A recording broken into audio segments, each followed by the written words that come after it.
Noon, first, the highlight. Lagos State government implements reforms to boost civil service efficiency. Former President Buhari hails Tinubu on midterm achievements, warns Nigerians against domestic politics.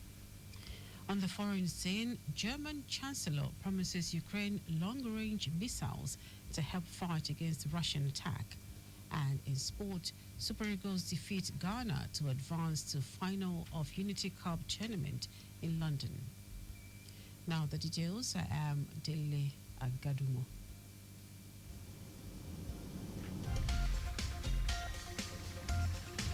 The head of service of Lagos State, Dele Agadumo, says various initiatives have been implemented to ensure that civil servants continue to provide efficient service delivery to Lagosians.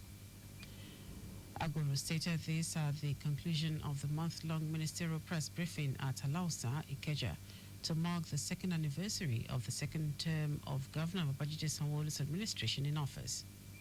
He listed the interventions to include re-implementation of 25% basic salary incentives for core establishment agencies, implementation of work-from-home schedule, and payment of consequential adjustment on pensions arising from the implementation of the new national minimum wage.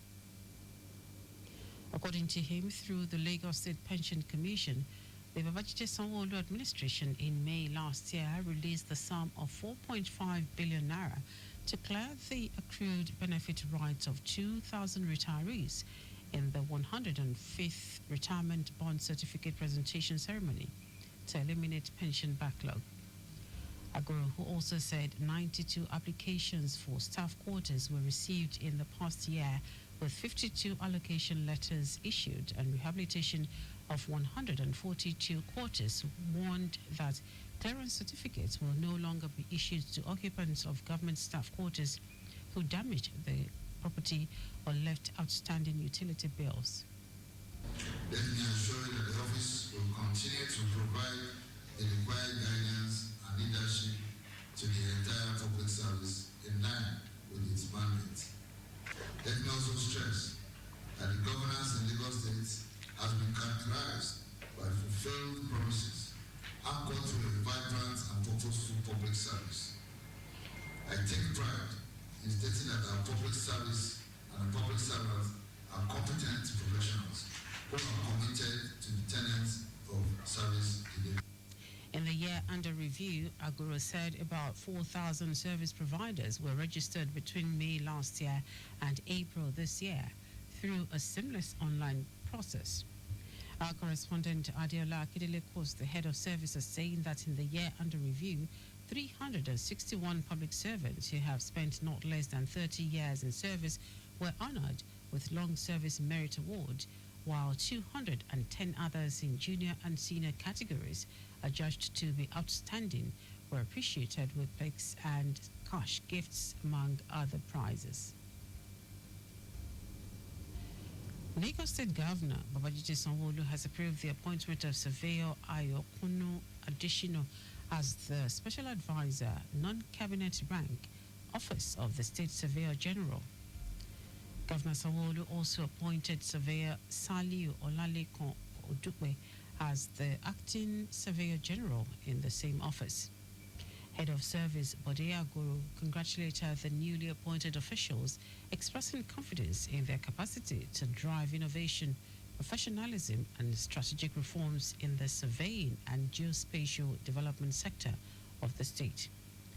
Agoro said both appointees are expected to bring their extensive professional experience and institutional knowledge to bear in further advancing the mandate of the office. Additional, prior to the present appointment, served as the Permanent Secretary and Surveyor General of Lagos State, while Odukwe has also progressed within the civil service, rising through the ranks to his new role as Acting Surveyor General.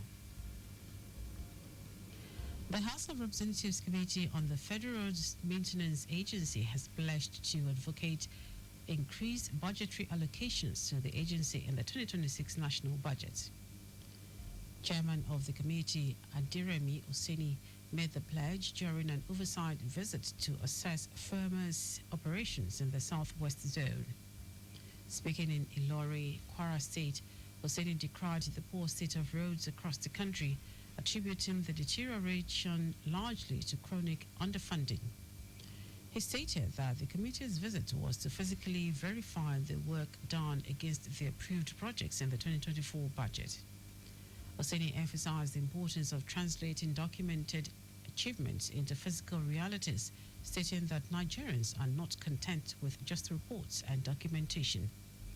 The committee concluded its visit with a call on the federal government to prioritize road infrastructure maintenance, noting that effective road networks are crucial to economic growth and public safety. Now to the rest of the stories. Former President Muhammadu Buhari has warned against letting necessary reforms and desired changes be derailed by nettlesome domestic politics as President Bola Tinubu's administration marks its second year in office. Buhari congratulated President Tinubu on his midterm achievements and urged Nigerians to manage their expectations from the government, noting that reforms would achieve success gradually, not overnight. The former president insisted that combating poverty and inflation problems he acknowledged have hit the poorest families the hardest cannot fall on the government alone. Buhari expressed support for the ongoing efforts by the Tinubu administration to curb poverty and inflation, urging that the private sector and citizens must join in all ways possible. He advised Nigerians to remain optimistic and stay confident about the country's future. In the same vein, Speaker of the Lagos State House of Assembly, Mudashiru Obasa, has congratulated President Bola Tinubu on his second anniversary in office. Obasa also commended the bold and transformative economic reforms implemented under the President's Renewed Hope agenda. He praised President Tinubu's steadfast commitment to revamping the Nigerian economy through decisive policy actions like the fuel subsidy removal and liberalization of the foreign exchange market. The Speaker also highlighted how these policies have helped to stabilize the Naira, increase foreign reserves, and reposition the nation's economic trajectory. Obasa lauded Nigerians for their support and perseverance during the crunch that followed the reforms and urged all to remain patient, optimistic, and supportive of the President's initiatives. He reaffirmed the Lagos State House of Assembly's commitment to collaborating with the federal government to ensure the successful implementation of policies that benefit all Nigerians. Now to foreign news. Germany's new Chancellor, Friedrich Merz, has told Ukraine's Vladimir Zelensky that Berlin will help Kyiv produce long-range missiles to defend itself from Russian attack. Merz took office earlier this month, promising to beef up German support for Ukraine, and said this week there were no longer any range restrictions on weapons supplied by Kyiv's Western allies. The Kremlin has warned that any decision to end range restrictions on the missiles that Ukraine can use would be quite dangerous change in policy that would harm efforts to reach a political deal. Merz has since emphasized that a decision on lifting range restrictions was taken by Western allies months ago. In our sport, the Super Eagles of Nigeria beat the Black Stars of Ghana 2-1 in the Unity Cup semi-final at the GTEC Community Stadium in London on Wednesday night. Cyril Dessers opened the scoring in the 14th minute with a clinical finish assisted by Sadiq Ismail.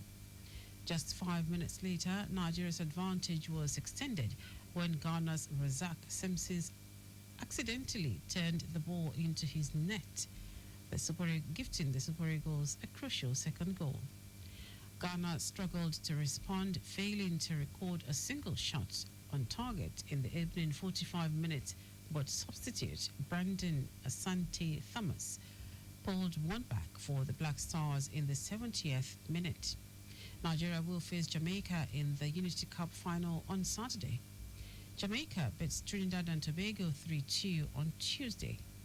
The Unity Cup is a friendly football tournament aimed at fostering camaraderie among nations with historical and cultural ties, particularly from Africa and the diaspora. And that is our news at noon. Just before we go, remember, speed thrills but kills. Please always avoid excessive speed. You can follow us and like all our various social media platforms: X at Traffic Radio 961, Facebook Lagos Traffic Radio 96.1 FM, Instagram Lagos Traffic Radio 961. Subscribe and watch your news and programs live on YouTube at Traffic Radio 961. You can also visit our website www.trafficradio961.ng. Did you know that the Sanwo-Olu administration empowered 600 women with ingenious business ideas to the tune of 4 billion naira through the Lagos State Employment Trust Fund LSETF-W initiative to empower Lagosians? You can get more details on the Lagos State Government website. To end the news, here are the highlights of the major stories.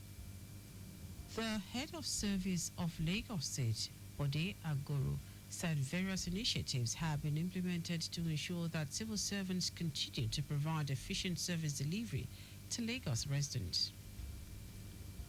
Former President Muhammadu Buhari has warned against letting necessary reforms and desired changes be derailed by nettlesome domestic politics as President Bola Tinubu's administration marks its second year in office. Also told you that Germany's new Chancellor, Friedrich Merz, has told Ukraine's Vladimir Zelensky that Berlin will help Kyiv produce long-range missiles to defend itself against Russian attack. And in sport, the Super Eagles of Nigeria beat the Black Stars of Ghana 2-1 in the Unity Cup semi-final at the GTEC Community Stadium in London on Wednesday night. For contact with the newsroom, send a message to info@trafficradio961.ng. That is news broadcast compiled by Kayode Mafulashere. I am Dele Agadumo. Good afternoon. Thank you for listening.